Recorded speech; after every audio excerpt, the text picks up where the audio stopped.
The Money Show on 702. Let's walk the talk. On 92.7 or 106 FM and DSTV channel 856. The Money Show with Stephen Grootes is brought to you by FSCA, equipping you with efficient and secure cash management solutions for your business. Good evening and welcome to the Friday edition of The Money Show. My name is Motheo Khoaripe, in for Stephen this evening. The JSE has recorded a fair bit of good numbers, some growth, particularly this year alone, with the all share up more than 104,000 points today. But it's bleeding listed entities at the moment, with yet another set to leave the local boss. Ascendus Health could be bowing out to from the JSE rather. We find out what that is all about with Grant Nader, portfolio manager at Benguela. And then South Africa's tourism officials are rolling out the red carpet for potential investors at the Kruger National Park. The department hosted its first SA Tourism Investment Conference earlier this week. We'll find out from Minister Patricia de Lille whether any investors have panned a deal with South Africa and what this capital will mean for the industry. We'll also speak to the Commissioner at the Financial Sector Conduct Authority, Unathi Kamlana, on the importance of integrity and remaining ethical in times of crisis.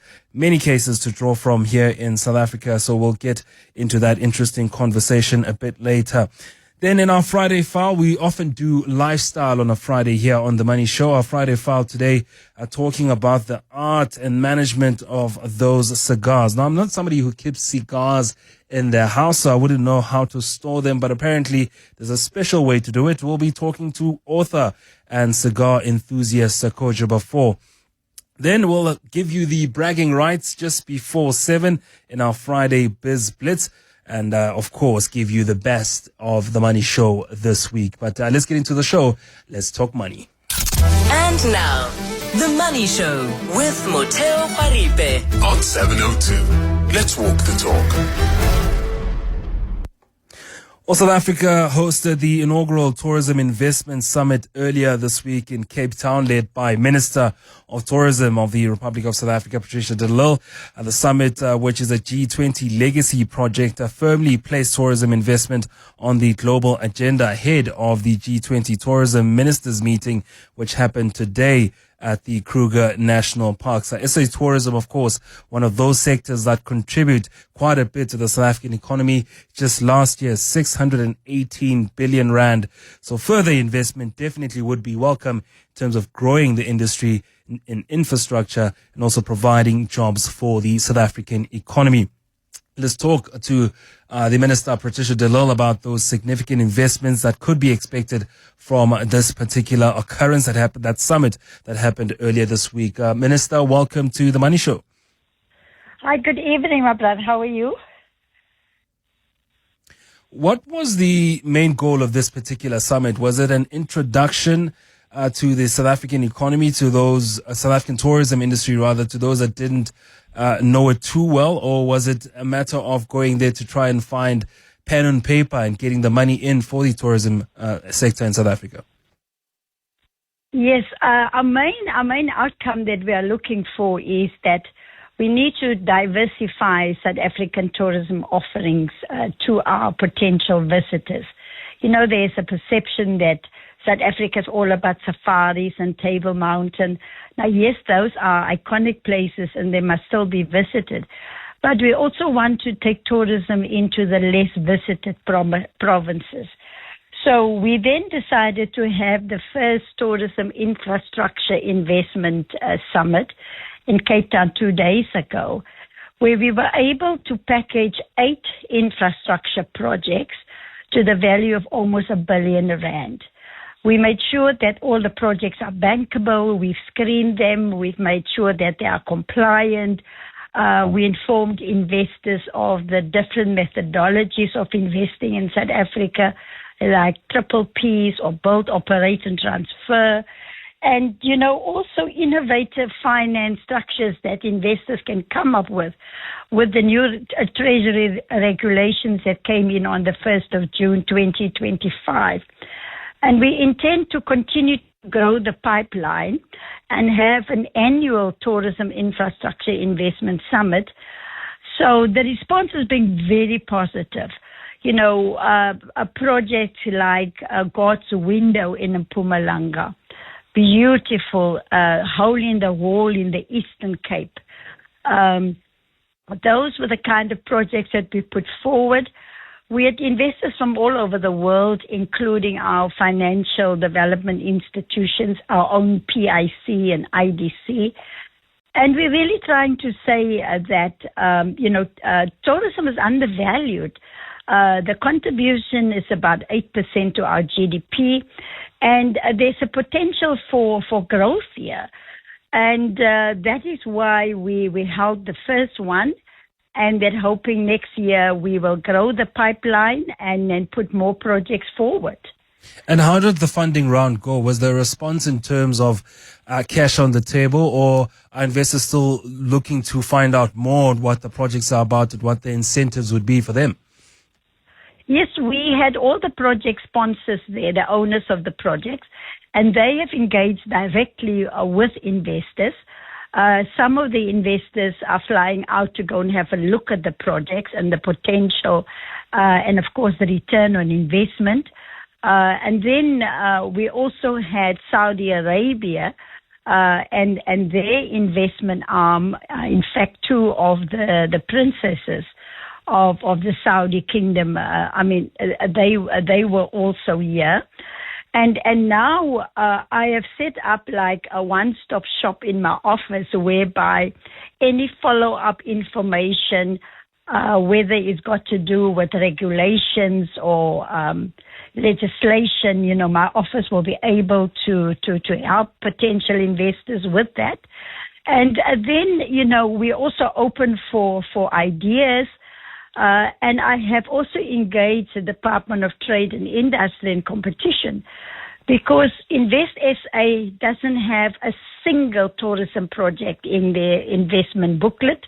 We're going to put our projects in there now as and when they become available. And it's just to be a bit more aggressive to make sure that, tourism projects get the funding. We know that our fiscus is not in a good space. We can't go to National Treasury for money, and therefore we're looking at private investors. But we didn't only present as part of the 8 projects, public sector projects. There are also private sector projects and projects from sand parks in our national parks. And just quickly, Minister, before we let you go, is there a sweet number the department is looking for in terms of capital coming in for these projects? Yeah, look, the total value is about 1 billion. There's another Africa UAE investment summit the end of October. We're also going to pitch there.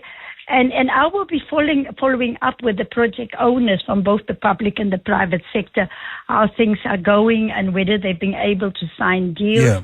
And then we will give it a regular update. All right. That was the Minister, of course, of Tourism, Patricia de Lille, talking about the inaugural SA Tourism Investment Summit, trying to raise a bit of capital for the tourism industry. Major projects there. God's Window Skywalk in Mpumalanga needing about $10.4 million, or 200 million rand. And the Hole in the Wall in the Eastern Cape needing around 141 million rand. So lots of business to do there in terms of getting investment into the country. The Money Show Explainer. We're now joined by the FSCA's Commissioner, then Unathi Kamlana, who was speaking earlier this week and urged leaders to make integrity-driven choices even under pressure and in times of crisis. And it's something we've seen in the South African landscape. The number of debarments are rising by over 40% after the FSCA was more stringent with how people carry themselves in their jobs this year. Debarments by financial services providers increased by 43% between 2023 and 2025. Whereas the FSCA initiated debarments decreased by 16% over the same period. Let's talk to Unathi Kamlana now. Welcome to the Money Show, Commissioner. Just how important is it for that integrity and ethics to run through the veins of those that handle money in the country, not only in the public sector, but also in the private sector? Good evening, Motheo. So the financial system, the entire financial system runs on the basis of trust, and the work of the conduct regulator, the FSCA, really emphasizes this point. So we cannot overemphasize the importance of integrity for all of those that are charged with the responsibility to look after others' savings, investments, whether they're in leadership positions of financial institutions or just employees of financial institutions. If we get that wrong, we will create for ourselves bigger problems in terms of the stability of the financial sector.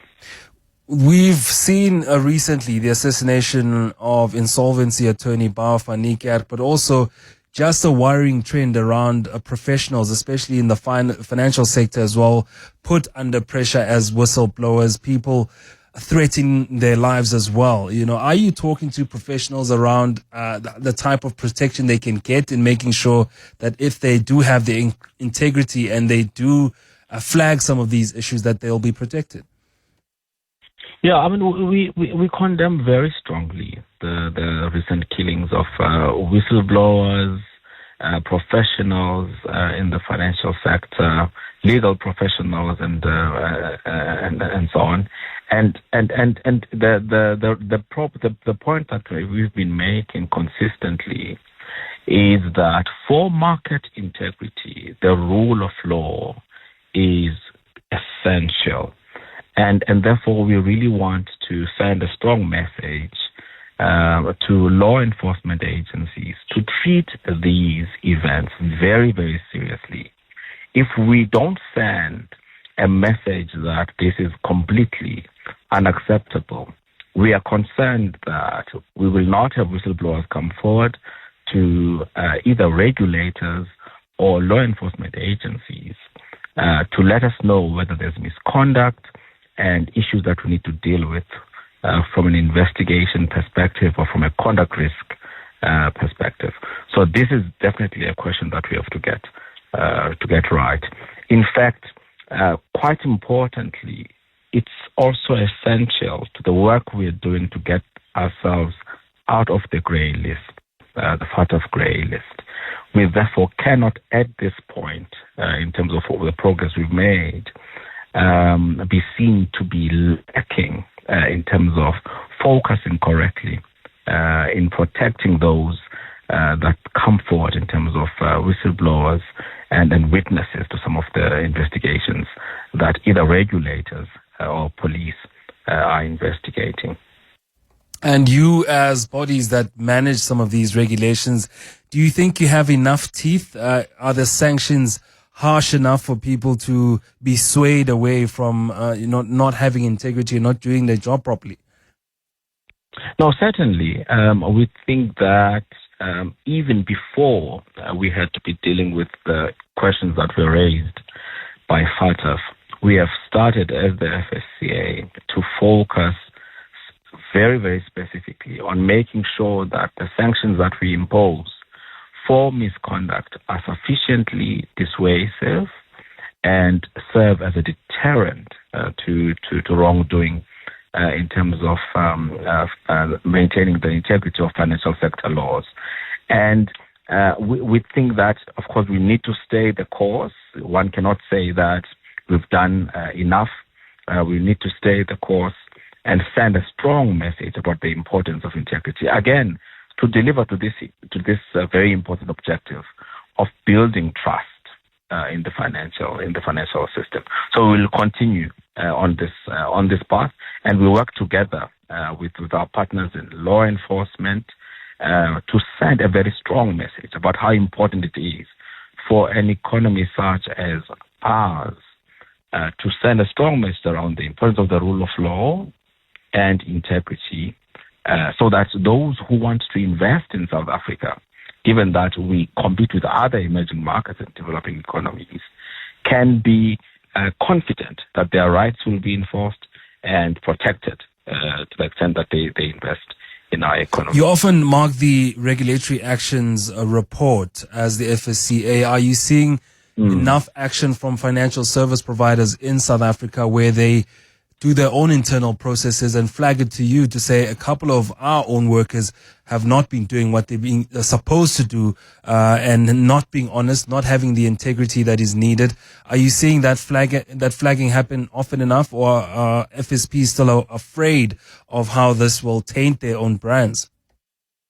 No, our financial services providers, I think we're quite confident that they understand and appreciate the responsibility that they have to contribute to this work, and in fact their actions bolster confidence in the financial sector, and therefore it's not an issue that we have seen at all that they would hold back in taking action because they are afraid of protecting their own brands. It's quite important for all of us to pull together, and our assessment is that all of those who carry the license to operate in the sector appreciate the responsibility that comes with that, and all of us have to protect the perimeter of the license. So it's not only about taking action against employees; it's also about flagging those who operate in the sector without adequate authorization to operate, so that we can make sure that the sector is trusted and the sector operates with the levels of integrity that are absolutely required. All right, that was Unathi Kamlana, Commissioner at Financial Sector Conduct Authority, talking about the importance of integrity in times of crisis. The Money Show. The Markets. Good end to the week for the JSE. The All Share up 531 points, still above that 104,000 point mark. Grant Nader, portfolio manager at Benguela Global Fund Managers, joins us now to break down the markets. A good day for the JSE, backed by banking stocks, was something that started yesterday, and mining shares that came through today. Yeah, good evening, Motheo. I mean, it's exactly what you want to see in a market that's had a good run. You want to see other stocks starting to deliver. The banks have been laggards. We saw some decent numbers coming out there. And now the financials are looking interesting. People are looking around there. They're looking in some of the retailers. They're looking for value outside of the resources. And there's some value appearing. Certainly the bank numbers are solid enough to justify a little nibble at these levels. And so it's keeping a general bid in the market. And I think it's a positive trend we're seeing. While that positive trend happens, the JSE is still grappling with companies that are willing to delist. As much as I know the JSE is looking for more listings, but those delistings are coming thick and fast. The latest, Ascendus Health. What exactly is happening there? So that's interesting. I mean, I'm not that close to the story, but that one has been there's been a large private equity interest for quite some time. And they've really been battling, reshaping that business, spinning off excess businesses.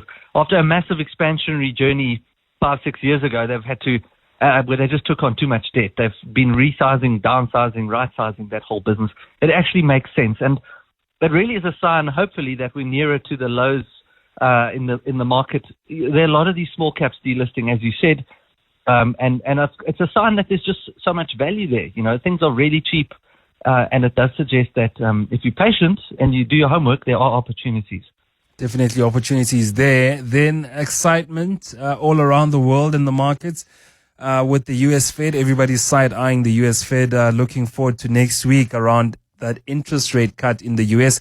Everything pointing to it. The weaker jobs numbers, the US inflation rising in August. Do you expect that cut to come through, and how deep will it be? Look, I think you can pretty much say it's given that there will be a cut, but I don't think it's going to be more than 25 bips. There are some looking for a bit more. I think that's a bit wishful thinking. But what really will then become the story is, well, how many cuts do they see between now and the end of the year? So, you know, if we get the 3 that they're talking about in terms of expectations between now and December, that's going to be supportive of markets. And markets are already running ahead of these cuts, but we need it to come through. The disappointment, if there's disappointment on that front, that's where the risk is from a market point of view.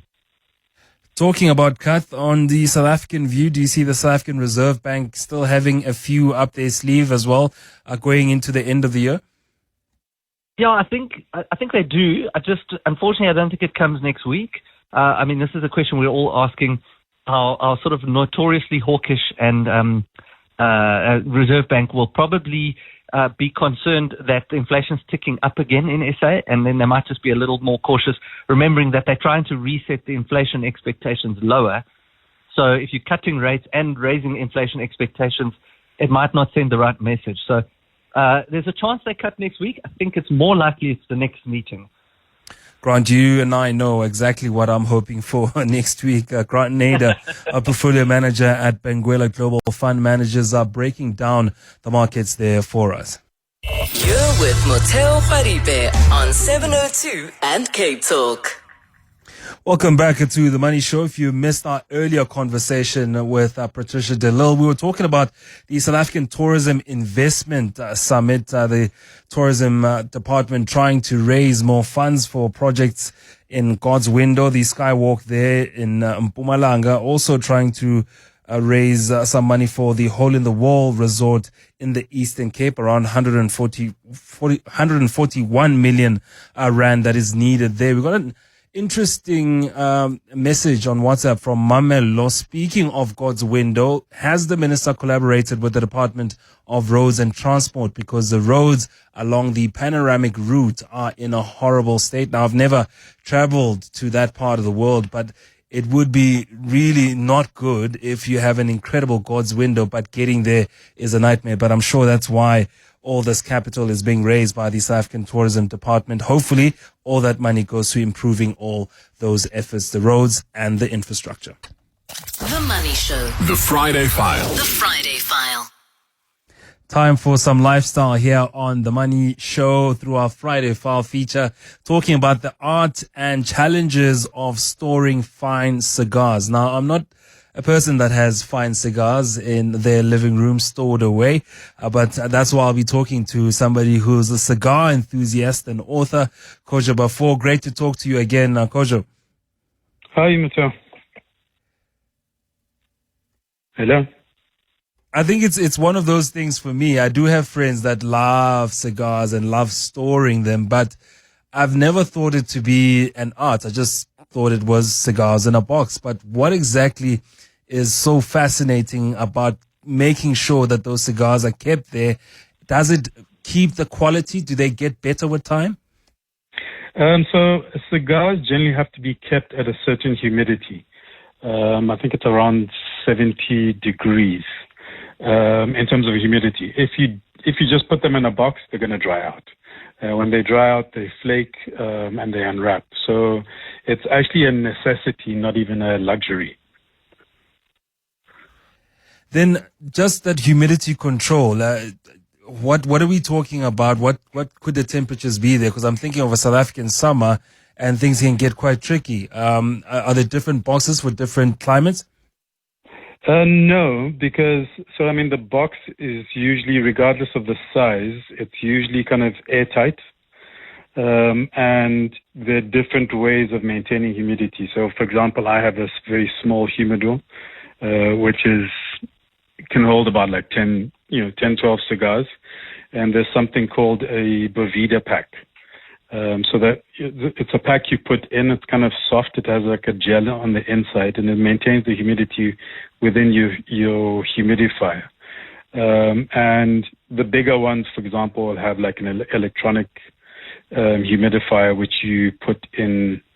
There's water that you put in to ensure that the humidity stays consistent. And even rooms. So, for example, a cigar lounge or a cigar shop, if you'll notice, whenever you go into a tobacconist and have cigars, it's usually in a little room or cubicle of its own that's sealed, and they will have something bigger that, for example, electronic that powers the humidity in the room, and then that's also kind of tracked. And in this day and age, like especially with the bigger ones, there are kind of electronic, I think they call them gyrometers, that will show you what the humidity in the humidifier is.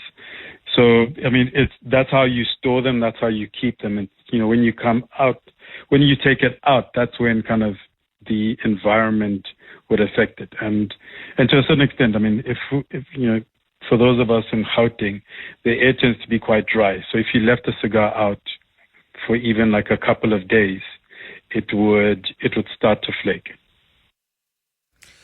So not only are you buying the cigars and the box, the room temperature as well would have to be at a particular temperature. Are you also buying, air conditioning, especially for the cigars, or you can just pop a window open? How does it work?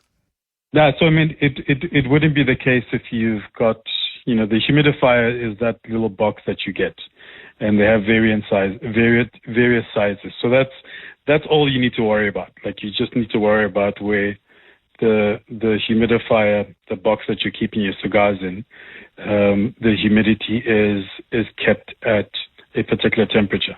If you're going with a room, I mean, like, I know a couple of very fortunate people that will have a room in their house. So, for example, in their study and entertainment area, that's when you then have to worry about the temperature or the humidity in the entire room. So you don't really have to. I mean, for example, I just got home and I bought some cigars, and I literally immediately took them out of the pack that I was carrying them in and put them into my humidifier, which has a Boveda pack, a humidity pack in it. And so I know that my cigars are fine, and they're sitting on a bookshelf next to my desk. And as long as I keep them in there, then I know they'll be fine. Managing things like smoking cigarettes, you think of just about the box and the cigarettes in the box, and that's all you have to do. But with cigars, a little bit of investment that still needs to happen with the humidors and the other boxes you have to get. Are there budget-friendly boxes, or should you be talking budget if you're smoking cigars? Look, I mean, keeping cigars or being a cigar enthusiast is like if you drink wine, if you drink whiskey. Like, you're not just going to leave your bottles all willy-nilly lying around, right? So it's the same principle. And in terms of cost, it ranges. Like, you can get from a couple of thousand all the way to tens of thousands. It depends on the size. Some are designed to have artwork on them. So it really is just about kind of what your pocket allows, and what your design aesthetic is. So it's not something where it's inaccessible if you can't go and buy kind of top of the range humidifier. So, I mean, there are a full range at all kind of price points. And have you had a good taste of a smooth or a cigar that has character after being placed in a humidor for at least 3 to 6 months? The longer it stays there, does it become better? Well, I mean, I've actually had one of my favorite cigars is called Aromacraft. I can't remember which particular one it is. And I remember a friend bringing a batch back from Nicaragua, and we smoked a couple when he came back with it, and it was quite strong. It was quite overbearing. And he left a couple in the humidor, and I mean, he owns a cigar shop, so the humidor is quite big. It's actually a room. And about 3 months later, we smoked it, and it actually it tempered the strength. It was less overwhelming, and it was a lot more character, a lot more enjoyable. The flavors came out a lot more. So sometimes what happens is, because cigars are aged, from there's an entire kind of harvesting process and drying and fermentation, but also once they've rolled them, they'll often age them for a couple of months in a massive kind of humidifier or humidifying room in the warehouse. But sometimes also, if you get a couple of cigars and you leave it in the humidor and come back to it a few months later, you'll find that it actually does impact or influence the flavor notes that come out of it and the quality of the smoke. Now, Cuba has, of course, the greatest PR when it comes to cigars, but are there, those nice little places, spots that you can go to find find other brands of cigars that we haven't heard of? I know you're an aficionado, so you would know a few more places other than Cuba that people can, invest in and find better cigars. No, absolutely. I mean, there's what's called New World cigars. So there's a kind of tobacco belt. It covers Nicaragua, Dominican Republic, Honduras, Costa Rica, and a lot of the cigars that are coming out and have been for the last kind of 50, 60 years come from those places. So once you get into cigars, like we all start with Cubans. But as you kind of get into it, there's a lot of really nice cigars from elsewhere. And I think if you're into cigars, then you'll know the kind of breadth of it.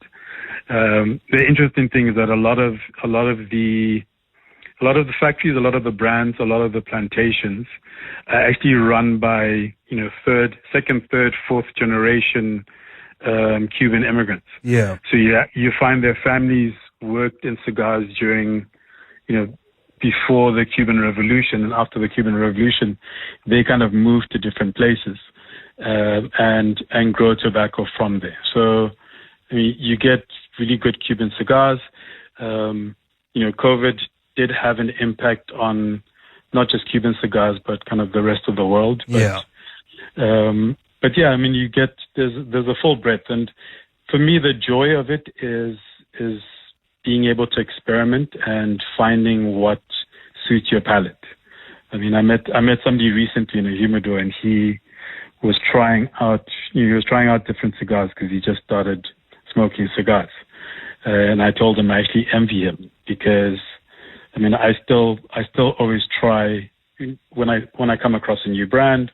When I come across a new release, I will try it just to get a sense of does it fit my palate or doesn't it?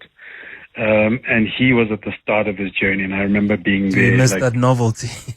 Yeah, like I remember being there kind of like 10 years ago because there was also so much more to choose from. And at the same time, look, there's so many cigar brands around the world. I mean, any of those Cuban immigrants find their way maybe in West Africa or here in Africa, and we have our own variants? I mean, look, because tobacco, the growing of cigar tobacco is very different from, for example, cigarette tobacco. It is a long haul. So I do know that, I mean, you get cigars that are called Cameroons. So, for example, and it's usually the wrapper, which is the outside, the tobacco leaf that goes on the outside. Oh, okay.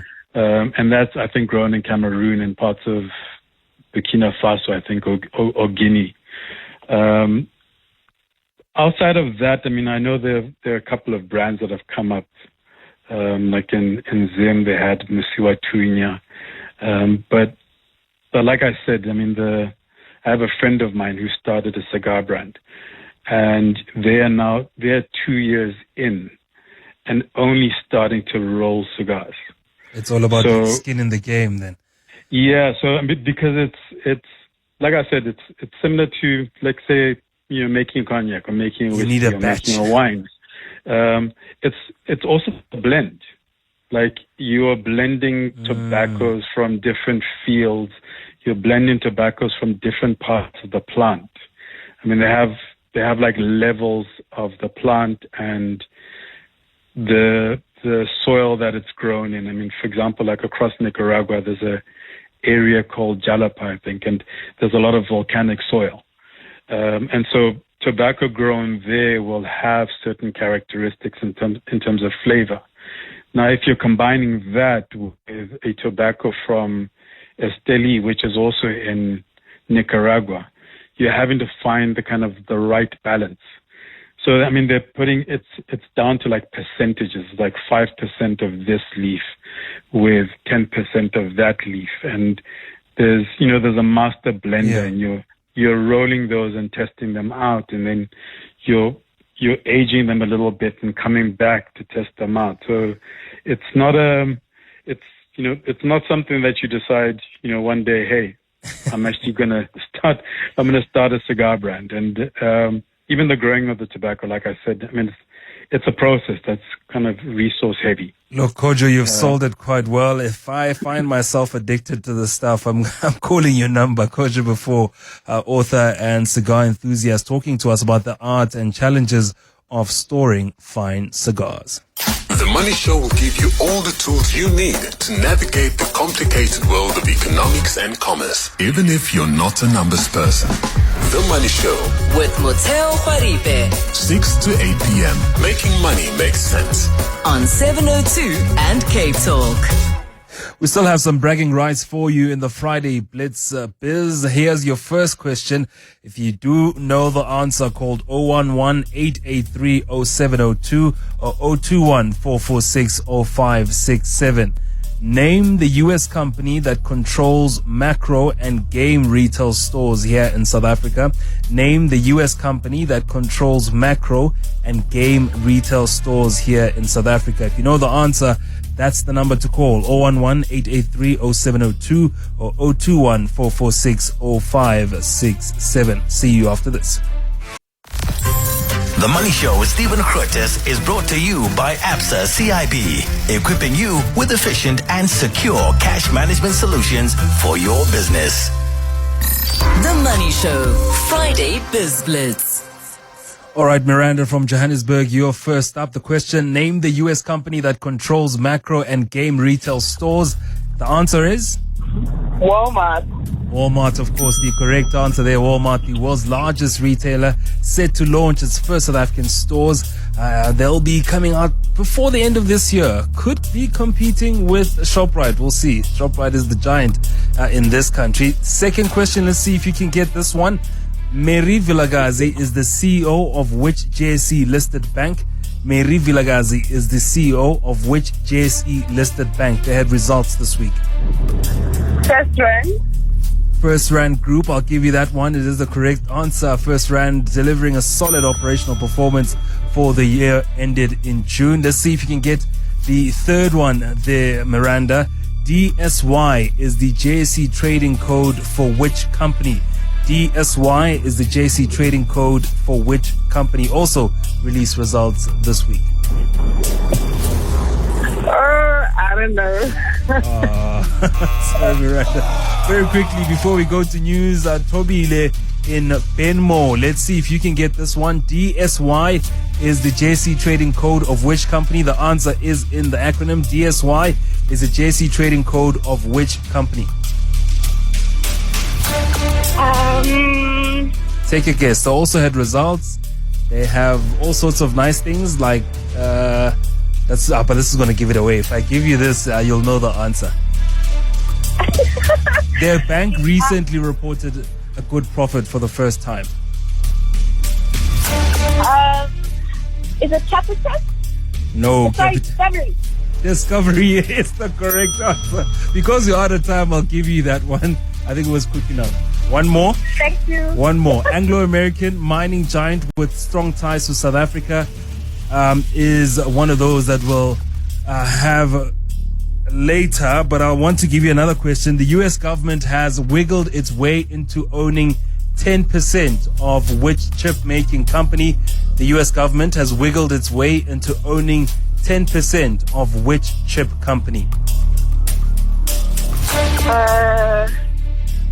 They were well known for making computers in the 90s. Very, very famous brand for making computers. But these days, they deal in chips. Microsoft? No, computers, right? No, sorry. I don't know the answer.